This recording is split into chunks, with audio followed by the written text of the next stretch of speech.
Viva Las Vegas.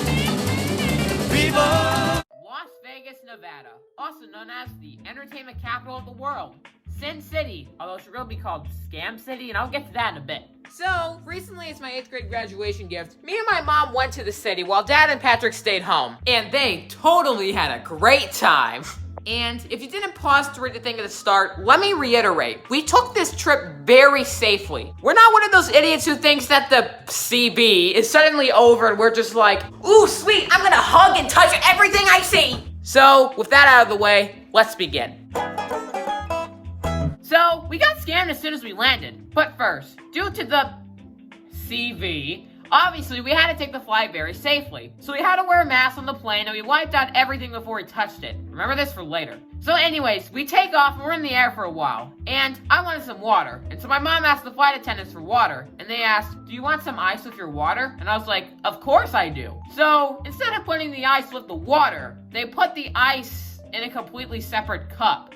Like, you expect me to put in the ice myself? And why did they do that, you ask? Well, the reason for that is because when they handed me the water, I found out it was the zany water. My mom paid $6 for just tap water in a bottle? Anyways, later on the flight, I had to use the bathroom badly. However, I couldn't use it because when I wanted to get up to use the bathroom, we started hitting turbulence, and so the fasten seatbelt sign was put on. Are you kidding me? So I just had to sit there in the shaking plane, waiting for it to end so I could use the freaking bathroom. This plane really said earthquake time.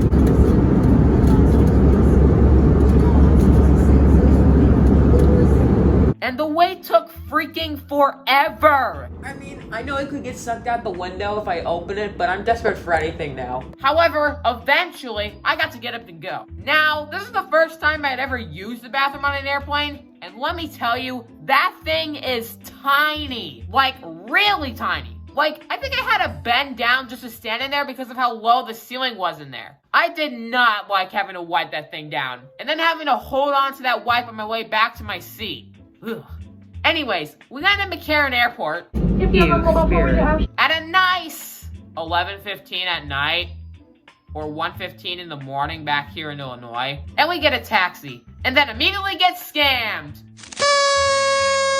You see, what taxis like to do in Vegas is, instead of taking the local streets, which, unless you're staying downtown, the local streets are the faster routes to begin with. But they don't do that. Instead, what they'll do is they'll take you through the tunnel to the I-15 freeway, which takes slightly longer and adds $10 to your fee just for using the freaking highway. And so, for the not even 10-minute taxi ride, we got charged over $35. That's nearly $4 a minute, or more than what a minimum wage employee earns in 30 minutes. So, from what I now know, whenever you go to Las Vegas, tell the taxi driver that you want to take the local route, or more specifically, Swenson. Anyways, shortly afterwards, we arrived at a room in Bally's, and I basically morphed into the bed and fell asleep.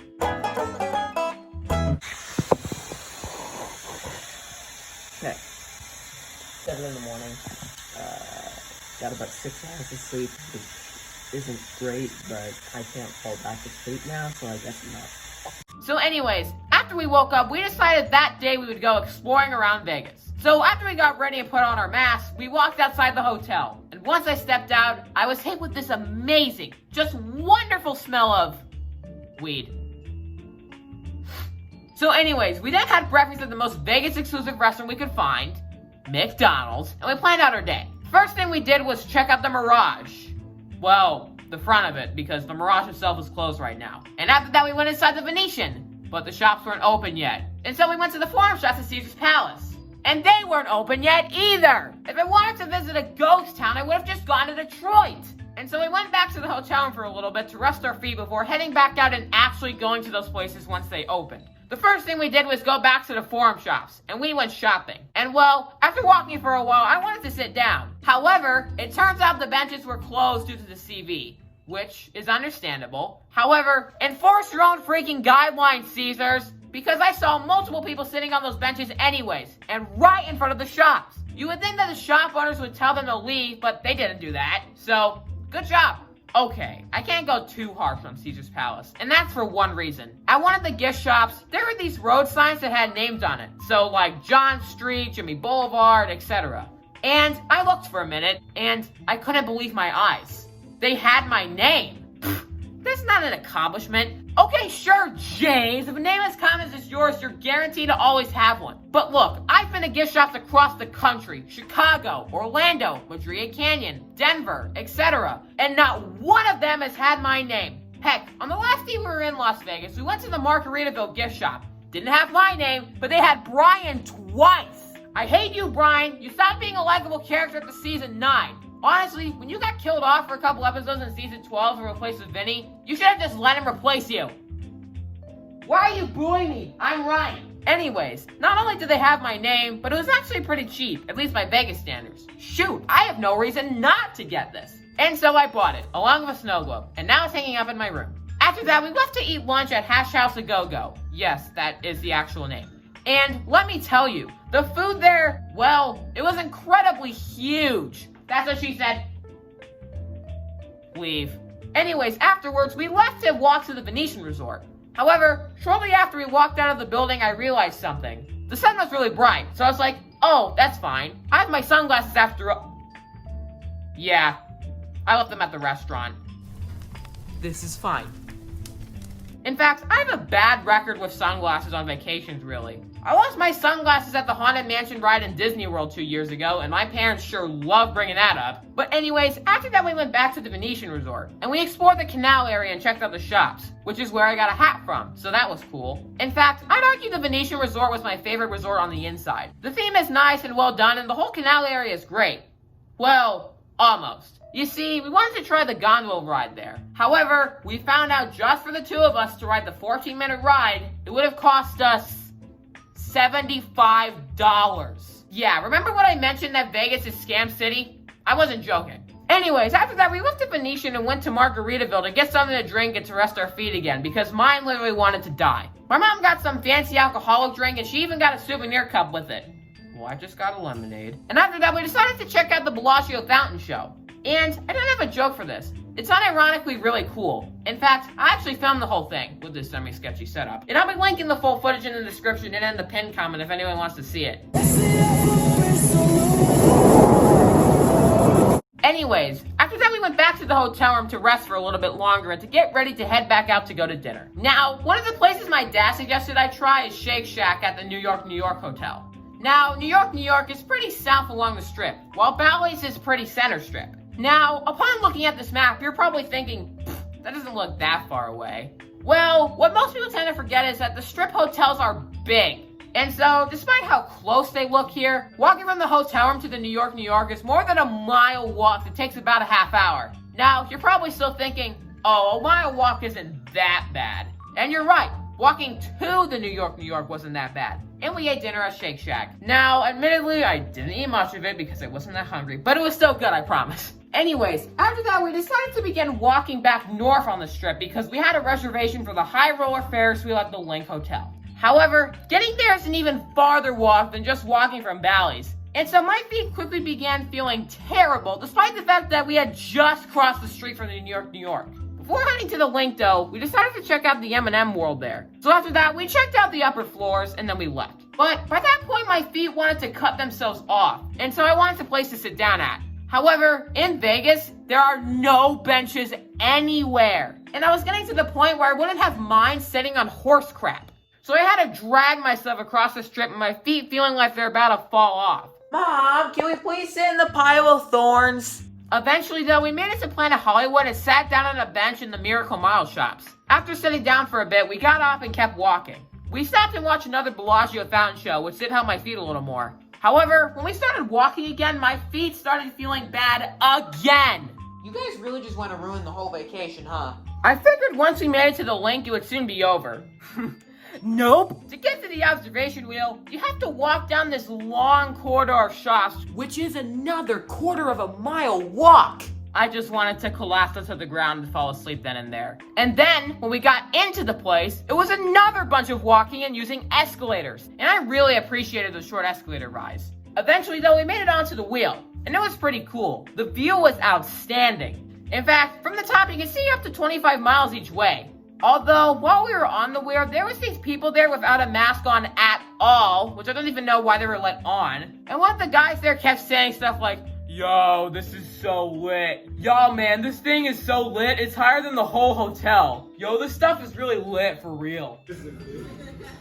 And so I kept my distance from them. Look, I'm fine with people traveling right now, but only if you follow the freaking guidelines. The amount of people I saw not wearing their masks at all or not covering their nose made me so mad. You guys are the reason why traveling is still so frowned upon right now. Anyways, after the 30-minute ride was up, I thought my feet would feel fine by that point. But you'd be wrong! And so at that point I was like, screw this, I'm done. We're going back to the hotel. Come on, let's go. And when we got back to the hotel, I basically collapsed onto the bed. Brady, you do realize you still need to shower. And use my feet. For those wondering, over the course of that day, I walked 12.5 miles. At least according to my phone. Which, if I just left the hotel and just walked that distance in a straight line, it would have looked like this. Okay, so here's Bowie's, and keep going. Keep going. Almost there. Keep going. There. That's how far I would have walked. We started off the third day by once again heading to the McDonald's for breakfast. Now, quick segment. While we were walking there and around Vegas, you'll find countless people trying to get you to pay them. The most common example being people dressed in costumes of some sort, and then when you get a picture taken with them, they ask you for money. In fact, on the first day we were in Vegas, we hadn't even crossed the street away from Bally's yet, and some half-dressed cat girls came and said, "Hey, let's take a picture." And my mom immediately yelled, "He's 14!" However, my personal favorite was this guy who was standing there singing. If you put $1 in my cup, I will shut the frick up. But he didn't say frick. Like, it's scummy, but at least he's being honest that all he's doing is begging for money. Anyways, after we ate McDonald's, we walked to Treasure Island because there's this place called Avenger Station there. Now, I originally expected it to end up being very childish and kind of lame, but it was actually pretty cool. But, per usual, my feet did not like this place. I should have just cut you guys off and left you with Dad and Patrick to deal with. And so afterwards, we went to Margaritaville and actually ate food there this time. I know, crazy. And after that, we went back to the hotel room for about an hour because my feet already were wanting to die again and I was just not in the mood for it. And so afterwards, we went back out exploring again. The first hotel we checked out was the Paris Resort. After we got done exploring the Paris Resort, we decided to check out the Bellagio, which has this wonderful Japanese-themed garden area. And almost everything is made out of flowers. Although, I gotta mention, the Bellagio is supposed to be an Italian-themed resort. In fact, the architecture is actually based off the Italian town of Lake Como? It's Como, right? But anyways, if it's based off an Italian town, why is the garden Japanese themed? Unless... That's right, ladies and gentlemen, get ready for World War III where Italy invades Japan. While we're at it, can we invade British Columbia too? I'm tired of Alaska not connecting to the rest of the mainland. Anyways, after checking out the Bellagio, we went to Planet Hollywood and fully checked out the Miracle Mile shops this time. And I got this cup that looks like it has beer inside of it. And I was like, this will be perfect for tricking the neighbors. And the day we got back, I tried pranking my neighbors from my window to make them think I was actually drinking beer, and it didn't really work. They figured it out right away. This cup sucks! Anyways, after that, we ate at this restaurant in front of the Paris Resort called Hex. And it was great because it was right across the street from the Bellagio Fountains, so we got to watch a show while we ate. After that, we checked out the Cosmopolitan, checked out 2 Bellagio fountain shows, and went through the Grand Bazaar shops that are right in front of Bally's. And while there, I spent my last amounts of money to get a portrait of myself, which is really good and definitely worth it. Although, my mom for some reason found it funny when the guy said he had to finish my shading. And she would non-stop keep bringing it up the rest of the night. Like, Mom, I don't know why that's so funny. Most artists do the shading last. But after that, we checked out the Flamingo a little bit, which is honestly kind of dated. And then we went back to the hotel room.